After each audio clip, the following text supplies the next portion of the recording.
Hello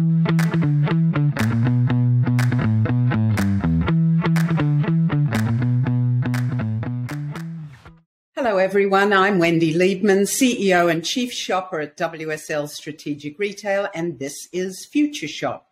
This is where I talk to innovators, disruptors, and iconoclasts about the future of retail. My guest today is Dawn Clark. Dawn is a highly regarded architect. She's worked all around the world with iconic brands, including high-end luxury retailers like Harrods and Saks Fifth Avenue and Harvey Nichols. She's worked in the US in terms of Nordstrom. She's worked in big box mass everywhere on every street corner retailers like Starbucks. And most recently, she was Director of Design and Construction for Amazon, where she led the whole store design of the new concept called Amazon Style Store. And she'll tell us a bit about that in a minute. Prior to all of that, as I said, Dawn was at Nordstrom, where she was in charge of redesigning the flagship propositions at Nordstrom, including their brand new store on 57th Street in New York City, which many of us still idolize.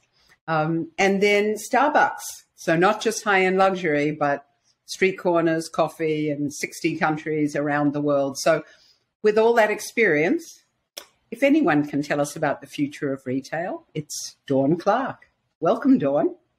Thank you, Wendy. It's such a pleasure to chat with you. Thanks for inviting me on your podcast.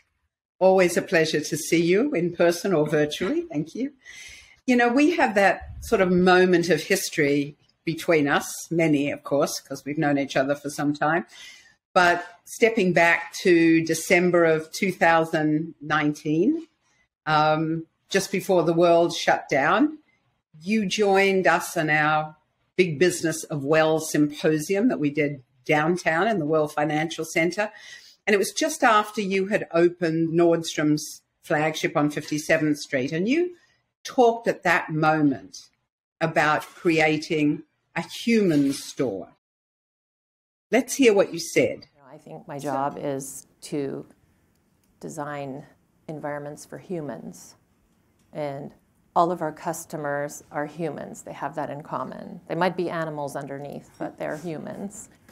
And there are sort of some universal things that we need to feel good and to even feel like we look good. And it's not always so much what you're putting on top that's most important, but how you feel. And so we think about things like breathing. And these are the things you don't see. So when you go, retail spaces are inherently quite full of particulates. And if you're not properly scrubbing the air, people can't breathe well. And when people can't breathe clean air, they do not feel well. So you have to think about the dark side of things. Mm-hmm. Like there's just talking about air or light. Our job as architects is to help people get exposure to daylight for a couple of reasons. And it also is a great retail strategy because we actually know people buy more stuff when they're in daylight than otherwise. But also people feel better. People know what time of day it is. They know where they are. It's orienting. If we don't get enough exposure to light, none of us do. We're sitting in rooms like this all day. None of us are outside anymore. That's what our brains are designed to do. Our eyes actually aren't just for seeing. There's a circadian cycle that is triggered by the amount of light exposure we get. And when we don't get that, we don't sleep well, which is why people take melatonin. But if we just got daylight, we wouldn't have that problem. So, when you think about that, you talked about a store that was both filled with light, spacious, and also had that sense of airiness and clean air. That was way before the pandemic. Well, not so way, but way enough. How has your consideration of a human store changed over these last 3 years? How do you think about that now when you pick up a pen to design an amazing space? Well, thanks. That's a great reminder. And, it feels like a time warp for one thing, right? It's the strangest 3 years we could have not predicted, maybe. So we've learned a lot, but yes, thanks for that reminder and the rewind. So much changed in those 3 years. And it was a big turning point for me too, moving from Nordstrom to Amazon. And before we knew any of that was happening. Mm. And, I think your symposium really was about wellness, more broadly, if I recall right. And yep. I have often thought about retail experiences in terms of wellness and these human factors, which those have not changed. Maybe how we think about them has changed a bit, but these are universal factors that really don't change. We've had 80 million years to develop our sensory set of capabilities, and these are things that we all share as a species. These are things about how we experience the shift in light from dawn to dusk, the time of the season by the angle of the sun, how we feel when we breathe fresh, clean air now, especially in the midst of an urban environment where there are many particulates in the air. There are more and more studies related to biophilic design, which, just to define that a little bit, environments that support the deep interrelationship between human beings and the natural environment, about how biophilic design can make people feel well inside built spaces. And also a deeper understanding of how circadian rhythms relate to our experience of our environments. Now, all that maybe seems unrelated to retail, but I find it extremely related. That when we know that these factors in environments translate directly into how you feel. I mean, what is your heart rate, your blood pressure, how you feel safe, how you feel comfortable, how you're anxious or stressed or not stressed, and how that translates into your sense of confidence and your exploratory mindset in a shopping environment that is, so full of inputs and, so many things that can be very overwhelming. And so I think traditionally many of these aspects of designing a store or really any place meant for humans is often literally kind of overlooked and at least unseen. So these are things like the fine textures that you can touch, the sound curves, the eyes of your skin. How do they experience the space? So how does that put you at ease and make you feel good and well? Or the opposite, like when the lighting is glaring and the sound hits the top of your head and gives you a headache, and instead of your chest where, you get excited, or, the air, again, gives you fog in your brain. What you reminded me of there, and it's always when you and I have a conversation, is that, I think as a shopper and all the work we do around people shopping and their emotional connection to places, we talk about loyalty, we talk about trust, we talk about efficiency. Most of the everyday stores, and I'll step back because I'm probably going to diss a lot of people, feels like they are often designed more for the exposure of product than they are for the connection of me to this brand. I mean, it's one thing when I think about a Nordstrom or a Selfridges or even a Nike store that you've had some role in designing over time, but that notion of walking into a drugstore, a supermarket, or a mass merchandiser or whatever, it feels a lot like it's efficiency and end caps and stocking things high. And am I being really rude when I think about who the heck designed those places? And were they really thinking about human? Mm-hmm. Yeah. No, I think that is the point. Like, you can't step over these emotional factors, because in the end, it's this emotional experience that is going to create a connection between, you know, whatever brand you are and what you're trying to sell. Which we know, like, we just have too many choices, and there's so many products, and, you know, you have to do something more than that. Yeah, as you Absolutely. were talking, I was thinking about when you talked about circadian rhythms, and I was thinking about, so that you and I don't get too airy-fairy, which we love to do together. But I was also thinking about, in the convenience store industry, we talk about day parts. We actually talk about day parts. You know, what do people want at that time of day? I don't think 7-Eleven or Wawa changes the light. Well, we certainly did at Starbucks. I mean, Right. The day part is a major factor, and it's also different in different countries. So like cafe culture. Yeah. Well, cafe culture in China versus Brazil versus Spain, you know, is versus the US. The US is, you know, completely caffeinated in the morning, but cafe culture really originally started as an evening thing, about gathering and socialization.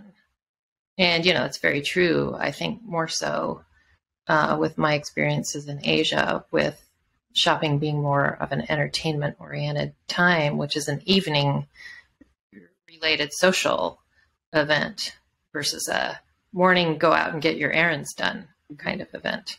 Yeah, I do recall with Starbucks, particularly in the early days, I love the changing music selection that you hear if you went in the morning versus, you know, in the afternoon. And, right. And tuning the light too, which is something you might not notice even as much.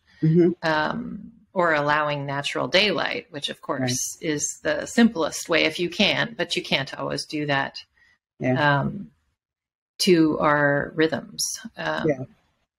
You've already sparked all these things in my head.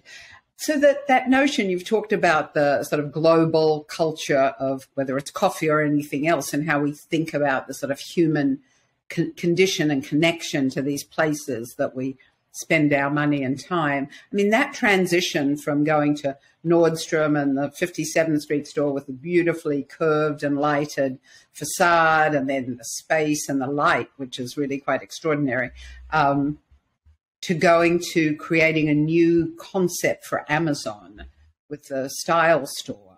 Talk a bit about that concept and the transition to create that. For those of you who might have seen it, we featured the store in one of our retail safaris, so you can click onto our website and take a look at that. But you know, for Dawn, for those who haven't, talk a little bit about that for us.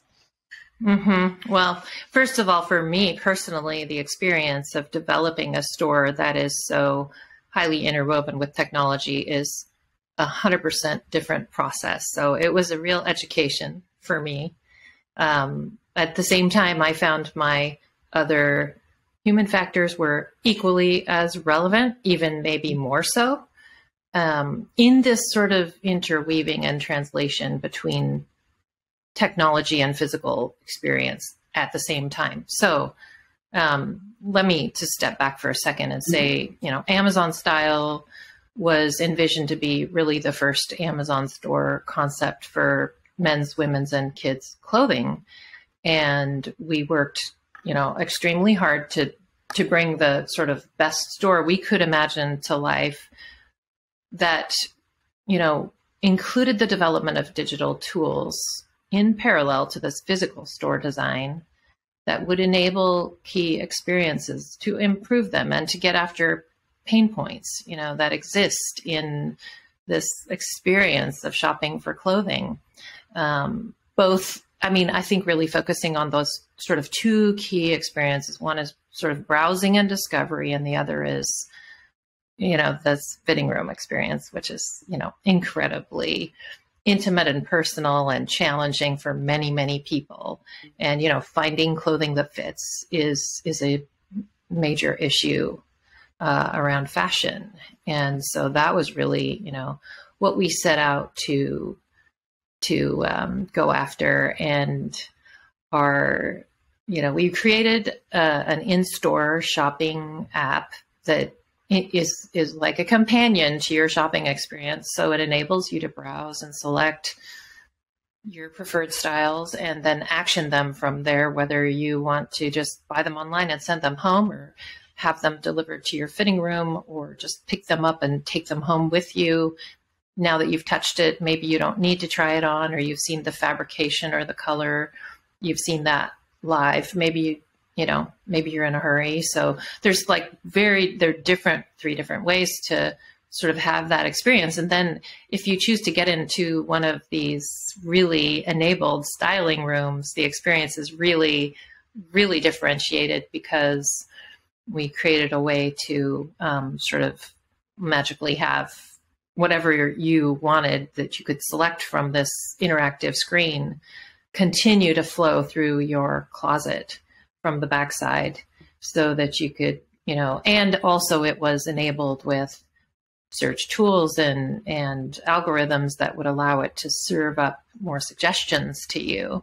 So you were kind of getting some of those benefits of an online shopping experience, but live, where you could have those physical things brought to you and tried on. So that was sort of the fundamental goal that we set out to achieve.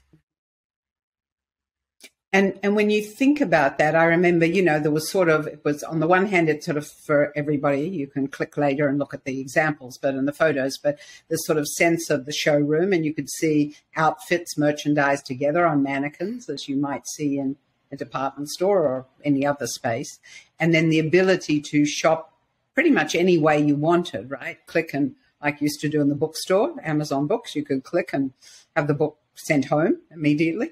As well as pick it up at the checkout or whatever. So it felt like there was a lot of learning from all these different iterations of what Amazon had been experimenting or rolling out. Go, Fresh, Books, 4-Star, even Whole Foods, that mixture of places, the way people would shop. Was that something that you sort of sat down and said, what do we know from here? Or was there another beginning to the journey? Well, certainly, I think there was some, learning inside the company, but it was also really starting from scratch, going after the specific needs of this particular type of experience, which shopping for clothing is very, very different. So you brought up visual merchandising for one, that is such a critical component of how you find, how you browse, how you discover. And it's something that has been extremely difficult to solve online, right? It's like online shopping is great when you know what you want. Right. But this discovery aspect is extremely difficult. So how do you kind of get the best of those worlds? Because the other thing I think we all miss now when we go, at least I know, customer reviews are so important to me now. There's so much you can learn about a product if you have customer review information. So being able to have that information live on a product while you're with it and you're making your shopping, your purchase decision is really important. So I think convenience retail, that's a very different thing. Just Walkout technology was enabling something that was really very much about this is going to be an everyday in and out. And how do we make that easier? How do we solve, that pain point of not standing in a queue? So, I think we were after some different challenges, but the methodology of development, as I said, I think it's incredibly complex. You really have to partner with very, very different expertises, the development timeline on technology, and keeping it interwoven with the actual physical customer experience. Because, plenty of people have designed websites and great UIs and interfaces, but not while the customer is standing in a store, also physically shopping. And that, I think, was really the crux of something that was very new to take on and to try to solve. So, I think we learned a lot. We are just really at the beginning of what's possible there. And there's still so much to learn. And, the pandemic was interesting because we were developing all of this like right through the eye of the needle of the pandemic, and people's shopping habits were changing so much. And, we were like QR codes. Nobody really knew what they were before. And by the time, a long way before, yeah. And we were like, how are we going to get people to understand how to use a QR code? And by the time we opened, it was like, who doesn't know how to use the QR code? Right. Like, it's not even an issue. Yeah. And so, there were some things like that were good. There were others that were, just challenging, being physically distant and trying to learn how people are going to respond to these extremely new experiences and what's good, what did we not consider. So it was a big, big learning journey. And I also was involved, like my team was a fully integrated design team. So I had design technology, UX design, brand design, store design, all the development and the construction all together, which was quite amazing because we had UX designers who had never done anything in a physical space and physical designers who didn't have experience with UX design, and, getting together in a lab and saying, you're not sitting at a desktop here. Like you can't design these interfaces as if somebody's just staring at a screen. That's not the physical reality of this experience. So really, really amazing experience. That's really interesting to me as well, because we've been spending some time lately with some of our retail clients as they've created some new formats and new concepts. And one of the things I've noticed a lot is in some of these, all of a sudden they say digital, or they say some kind of retail media, which is, of course, the big deal at the moment. And so you could have everything from walking down an aisle with just tons of screens flashing at you with either messages or imagery or something. And you think, what is this for?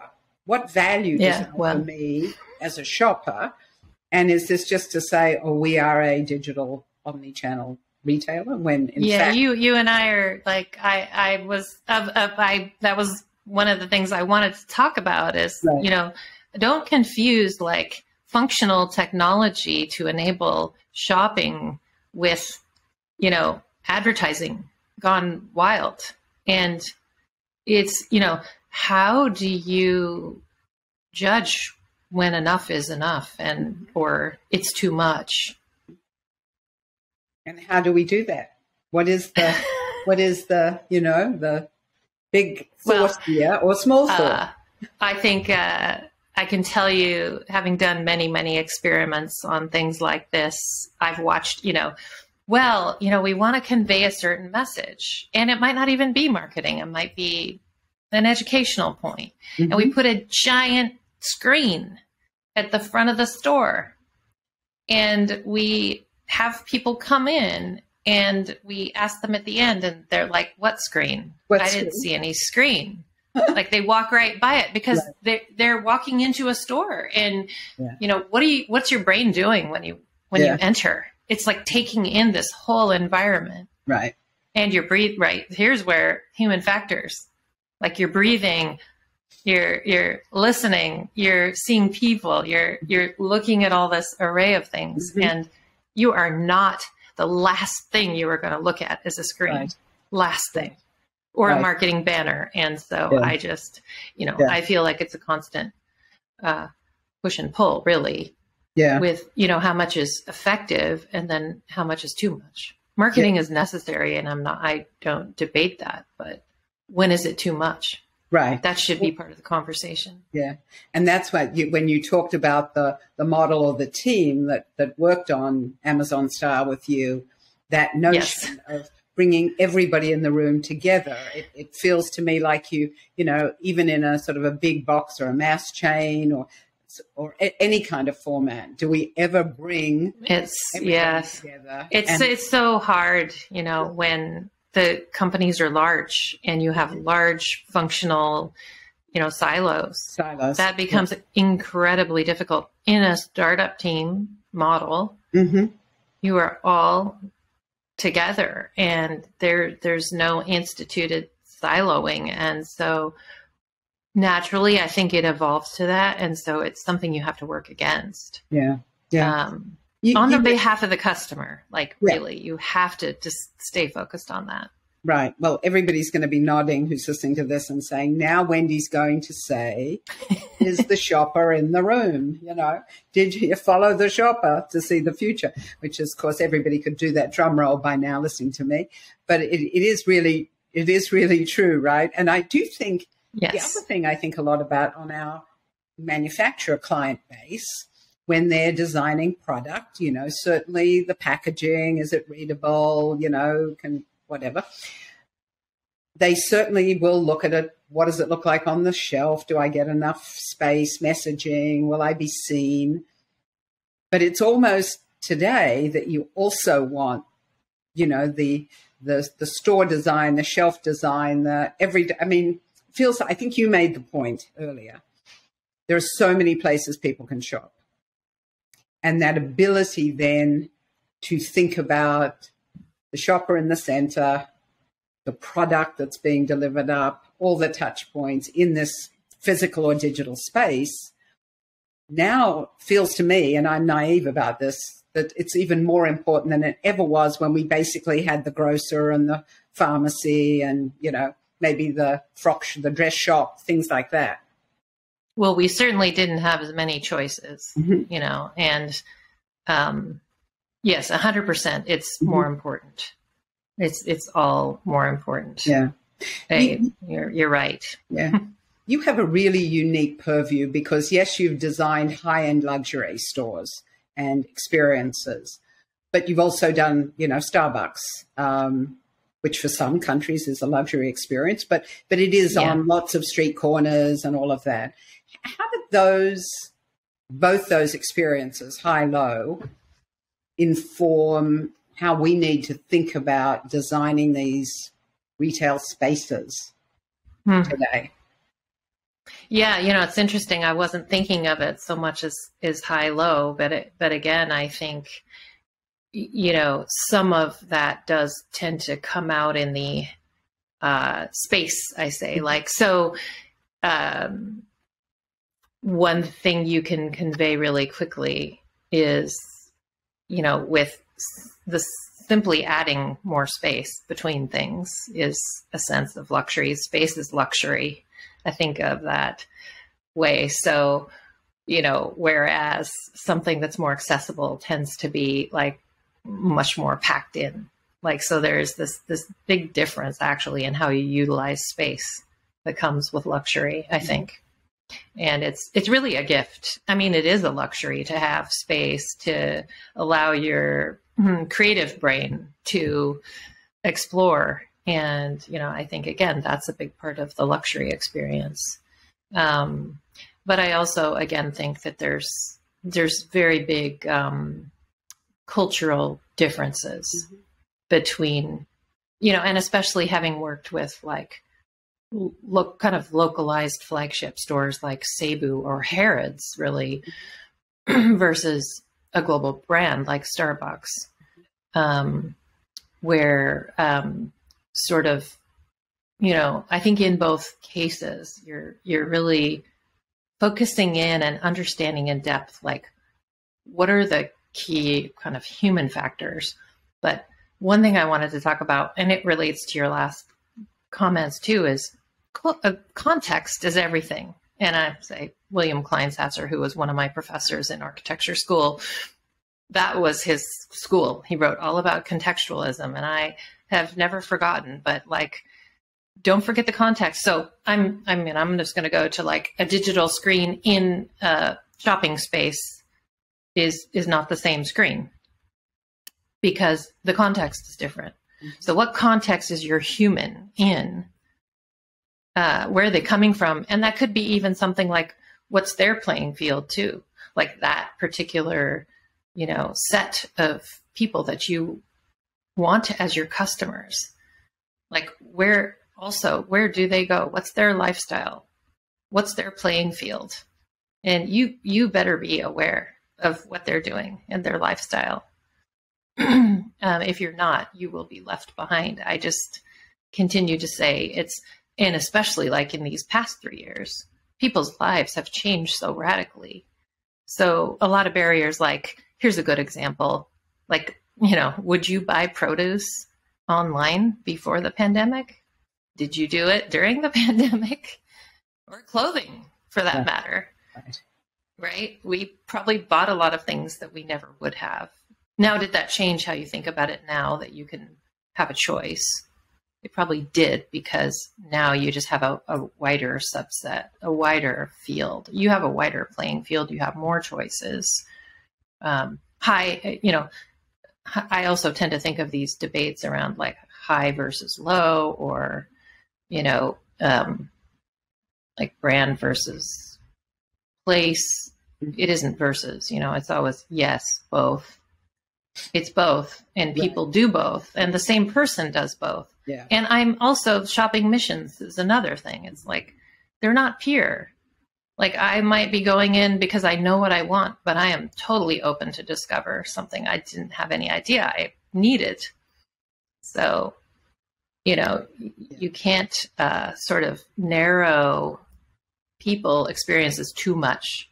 There's a broader context. There's all of my referential experiences in the back of my head when I come into your space. Yeah. What have I already experienced? Yeah. And as you say that, I'm struck by several things. One is, and this is a very old example, but relevant because you're at Starbucks for some time.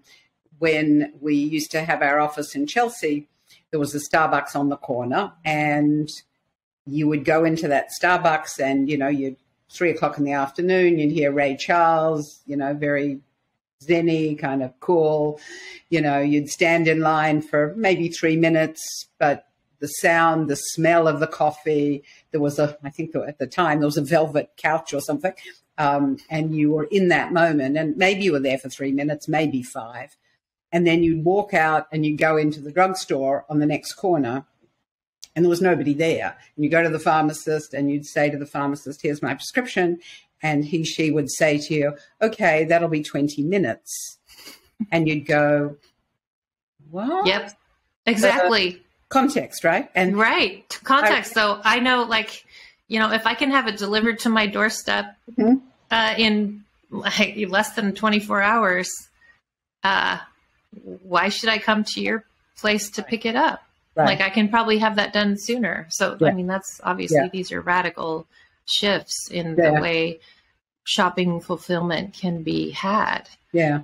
But that whole conversation that we talk about, you talked about, why am I here? Could be the same me, but it's a different moment. I've got children with me. I've got a cart. I'm, up and down the aisles. I've got a long list of things.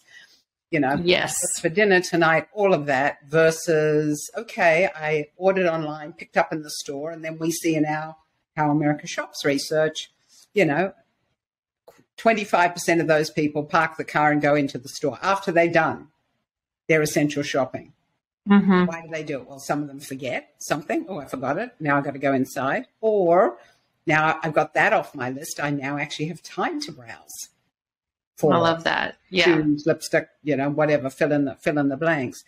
And that experience, and then what should that store look like then? What should that whole trip look like? Because it's not just sort of one trip, but there are many tenets to it. So all of those things you're talking about have real relevance, particularly now when so many people shop in so many places so often. I think it's dangerous to just focus on what you're trying to sell. Like, if you are not like taking these factors seriously, you are at risk because someone else is. Yeah.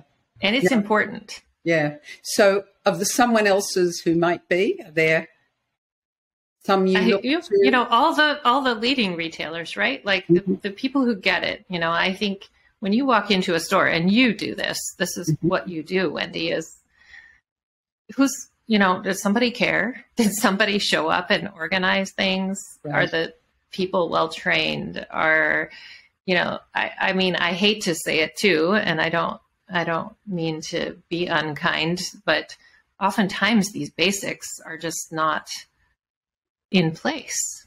It's hard. I mean, retail operations, it's every day. And, visual merchandising, definitely one of my more favorite topics, but like it is probably your biggest selling tool, other than your employees in space, for almost any product type. So, don't think, and it's hard and it's daily work. So it's, these are, none of these are new. Like these have always been, but they're even more important now. Yeah. Because I find now, like so often also, and I know this is hard, but fulfillment, like I finally show up in real life and then they don't have what I'm expecting them to have, what they should have in stock.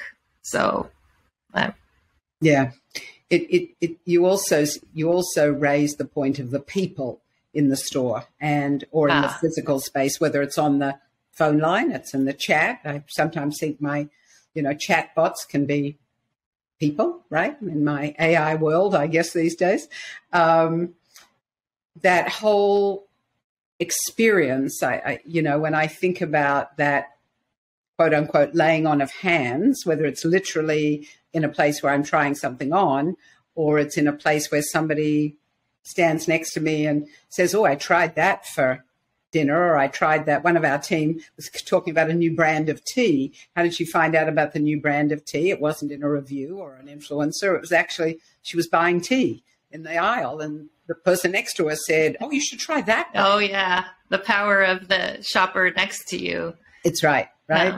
But I do think about the people a lot. When you were doing Amazon style, the role of people in that very digital space, how did you think about people? Yes. So do you mean the employees or the customer? Yeah. Yes. I want to make two comments about this. One is that is a great context to talk about that. But, prior to that, my long experience with Nordstrom, so we were always very focused on customer service, right? But when I was at Starbucks, we had an international design symposium with my team who was working in 60 countries, and I had Howard Schultz come in, and we asked him this question, Howard, if there was one thing you could tell these designers to, like, what should you focus on? That's kind of universal, works in all these 60 countries. And his answer was focus on making this store a place where partners, those are employees at Starbucks, feel good and proud to be there. That was his answer. His answer was about the employees. And it took me aback for a minute, having, grown up in the school of Nordstrom customer service, which of course they do take great care of employees too, but that focus, and when you think about human factors too, like those are the people that are living there. And if they feel good, so the power that employees have to convey excitement and help and, have a memorable experience for customers is by far the most powerful thing you have in a store as a retail operator. So back to the Amazon side of this question, which, I think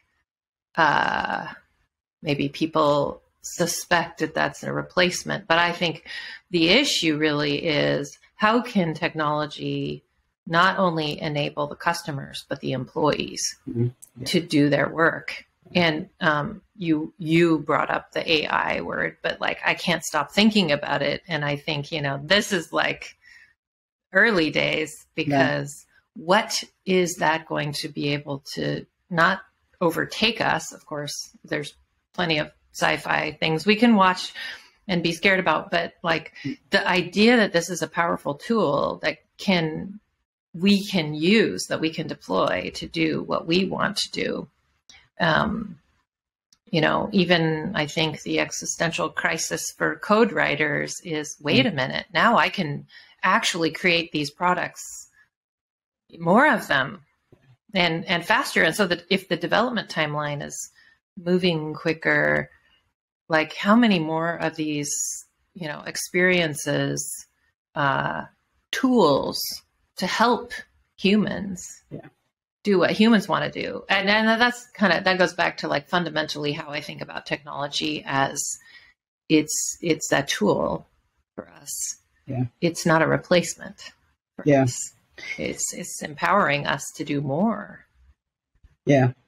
I think as I think about this last 3 years, I think a lot about that because obviously, as you said earlier, people experience technology as a necessity in terms of shopping, in terms of connection to people, in terms of me and my family across the world, staying in touch. There were so many uses for it. I can't imagine being very close to my Australian and New Zealand family, not having seen them, even if I could hear them, not having seen them, and the kids grow up in the, new houses and whatever, moving and school and things like that. I can't imagine what that have looked like.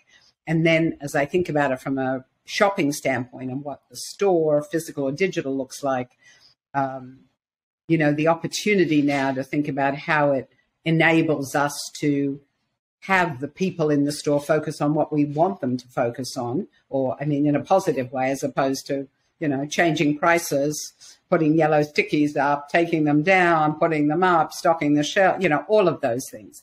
So I do think that as I think about the Amazon store, as I think about, all of the Amazon experiments, but also as I think about the Nordstrom experience or, being at my local CVS or Target or Walmart or Kroger or wherever, the power of that is really impressive. Just a last thought or two. It struck me last time you and I saw each other with the wonderful Tim Gervin, who has also been on this podcast talking about branding and how to think about brands today. And we had our turmeric chai latte. Wow, I'd never seen anything so fabulously yellow in my life. Thank you. People from Seattle drink these things. What can I tell you, everybody? But you and I, we stood back and we were down in Soho, everyone, and there was a florist shop behind us. And it had this amazing bower of, they were actually fake flowers, on the outside. And one of the things I noticed during the pandemic as things opened up, particularly in Manhattan, more and more of these kind of floral experiences. And it was that emotional connection and the beauty of things, which I found really striking. And it made me think about the role of the store and the entrance and all of those kinds of things. That's always something you've thought about, right? Well, actually, back to biophilic design. Who doesn't love flowers? And that's one aspect to it, I think. But now I get to go back and give a plug for another early influence to me, which is Christopher Alexander, who is well known for writing a pattern language. He's an architectural theorist and teacher at Berkeley, where I was in architecture school. And he also has this amazing collection of Turkish rugs, which he has studied in detail and has kind of really come out with this theory that to make something feel like it's made by hand or human, touched by humans, there has to be an 1/8 of an inch articulation in the design. And I call that fine structure. And it's a way of thinking about when you're designing a space, you might be, planning a whole city or, doing a major, 1 million square foot department store, but the 1/8 of an inch is actually the place that might actually be the most memorable thing to a human who ends up interfacing in this environment. So, somebody did say God is in the details. That was another architect. But these small details matter. So don't ever forget that. I also had an experience with Marvin Traub, who, of course, everyone knows. Not everybody, but... Yeah. Well, I had the good fortune, late in his career, he was doing international work, and we worked together on a Harvey Nichols in Dubai. And Marvin would put an architect's scale on a drawing and say, you know, that aisle is 6 inches too narrow. And he was really, really into flow, which I loved. I mean, I think there's nothing more important than, you know, allowing, not creating barriers, any kind of, whether they're psychic or physical, like allowing people to flow through space, but also like the fact that he cared enough to put that little scale on that drawing and say, you know, that inch matters. Yeah. And so I think that was another kind of big lesson and something I never forget, even regardless of the large scale of project I might be working on, that smallest. That is why for me, like working on the architecture as well as the, you know, every detail of the design down to the interior, the decor, the visual merchandising, all of that. It's the full integration of all of that matters in the end. Yeah. Well, speaking of end, we've come to that. I think you've defined very clearly some of the things that our listeners, whether they're in the sort of CPG space, the big chain space, the precious specialty space, can think about now, because building a human store in these times is probably more important than ever. So thank you, Dawn Clark, for joining me, and may we have another turmeric chai latte somewhere in the world soon. Thanks for coming. I'll look forward to that one. Thank you, Wendy. It's always a pleasure, a great pleasure. I know we could chat for hours, but... and we will, over a cocktail. And we will, next time. All right. Thank you. Cheers. So here's the thing. I mean, that was an extraordinary journey into both the fundamentals of what a retail experience should look like these days, but not just should look like, should feel like and smell like, and the kind of air and the space, whether you're selling coffee or you're selling luxury clothing. I think the things to remember are some of the things that Dawn cleared out, or that Dawn mentioned very clearly. They were: do not confuse marketing with visual presentation. Do not think that tossing digital at everything is a solution. If you can bring your broad design teams together, whether it's the marketing people, whether it's the packaging people, the store display people, the overall design and digital people together, particularly as you launch new things, but every day to refine the experience, that will be a win. And the other is, she was preaching to the converted. You could all say this. We could go 1, 2, 3 all together now. If you keep the shopper in the center of the conversation, then you understand what trip she or he are on. You can understand what's that moment, what's that momentary and very human need they're trying to fulfill. And that's what the future of retail needs to be in the future. See you there.